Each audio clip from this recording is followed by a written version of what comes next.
आज हम पढ़ने वाले हैं कंटेन्स डुप्लीकेट। हमें यहाँ पे क्या करना है, एक एरे दिया गया है जो कि इंटीजर्स का एरे है। उसमें हमें देखना है कि अगर कोई भी एलिमेंट 2 बार आया है या सेम है तो हमें ट्रू रिटर्न करना है। अगर वो एक दूसरे से बिल्कुल अलग हैं, डिस्टिंक्ट हैं, तो हमें फॉल्स रिटर्न करना है। ठीक है, बहुत सिंपल है ये। तो हम क्या कर रहे हैं, एक यहाँ पे सबसे पहले देखो, ये एग्जाम्पल है, ये एग्जाम्पल 1 हम ले रहे हैं। ठीक है, सबसे पहले एक एरे है ऑफ इंटीजर्स नम्स। ठीक है, नम्स के नाम से, और हम पहले उसको क्या कर रहे हैं, सॉर्ट कर रहे हैं। ठीक है, एरे सॉर्ट हो गया। तो ये एरे सॉर्ट हो गया, इसका मतलब ये किस तरह होगा, ये होगा 1, 1, 2, 3, राइट। अब ये हमारा न्यू एरे है, सॉर्टेड एरे। ठीक है, अब हम इसको फॉर लूप लगा रहे हैं।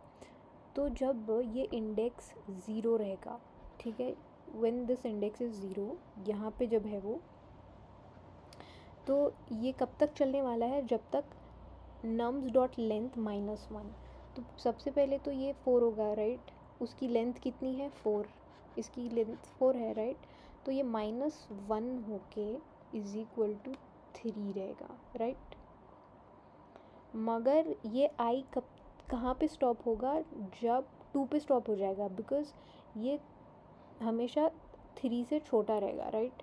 3 है, ये 3 से छोटा, तो ये क्या होगा, इसकी वैल्यू 2 पे स्टॉप होगी, राइट। 2 पे स्टॉप होने वाली है इसकी वैल्यू। तो ये जो फिर ये जो मेथड है ये वैलिड रहेगा, ये स्टेटमेंट वैलिड रहेगा, राइट। तो अब क्या कर रहे हैं हम, मैं तब तक ये मिटा देती हूँ।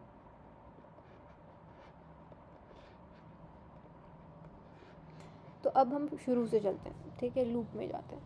जब i इज़ इक्वल टू 0 है, i इज़ इक्वल टू 0 है, right, nums i, if it is exactly equal to num i plus 1, ये i 0 था, राइट, 0 प्लस 1 कितना हो गया, विच इज़ 1, राइट। ये है i प्लस 1, ये, ठीक है, और ये i है। तो ये हो गया इंडेक्स। तो ये दोनों एक दूसरे से इक्वल है, एग्जैक्टली। तो ये क्या होगा, रिटर्न करेगा true, otherwise this will return false. फिर मैं आपको पूरा लूप में लेकर जाके बताती हूँ हाउ इट वर्क्स।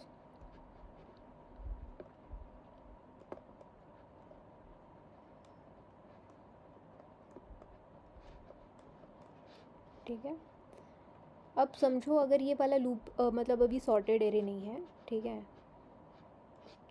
तो मगर हम ये सॉर्टेड के लिए ही बता रही हूँ, मगर अगर फॉर एग्ज़ाम्पल अगर इस तरह नहीं है तो वो किस तरह काम करता है मैं बताती हूँ आपको।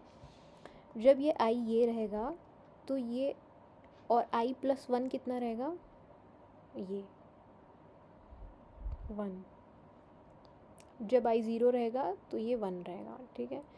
फिर जब ये 1, फिर ये जब 1 रहेगा तो i, फिर बाद में i प्लस 1 कितना रहेगा, 1 प्लस 1 2 हो जाएगा, राइट।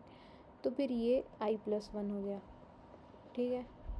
ये दोनों भी इक्वल नहीं है, मगर फिर बाद में क्या हो गया, फिर i 2 है, ठीक है, smaller than 3, right, smaller than 3, 2, ठीक है, ये 2 है। तो ये हो गया 2 प्लस 1 3, ठीक है, 2 प्लस 1 ये वाला स्टेटमेंट, तो ये भी वैलिड है। मगर ये i कभी भी 3 नहीं होगा, ठीक है, 3 नहीं होगा, क्योंकि फिर उसके आगे का स्टेटमेंट देखो यार, लाइक i प्लस 1, तो 3 प्लस 1 तो 4 हो गया, तो हम तो लूप के बाहर हो गए ना, तो ये तो वैलिड ही नहीं है। तो यही चीज़ मैं आपको बताना चाह रही हूँ कि ये 3 से हमेशा छोटा रहेगा बिकॉज ऑफ दिस, राइट। अगर आप अच्छे तरीके से लैंग्वेज सीख कर आए हैं तो you would really understand this very easily. तो लेकिन यहाँ पे कन्फ्यूजन बहुत हो जाती है, so I am clearing that out. So yeah, thank you for watching this video, bye.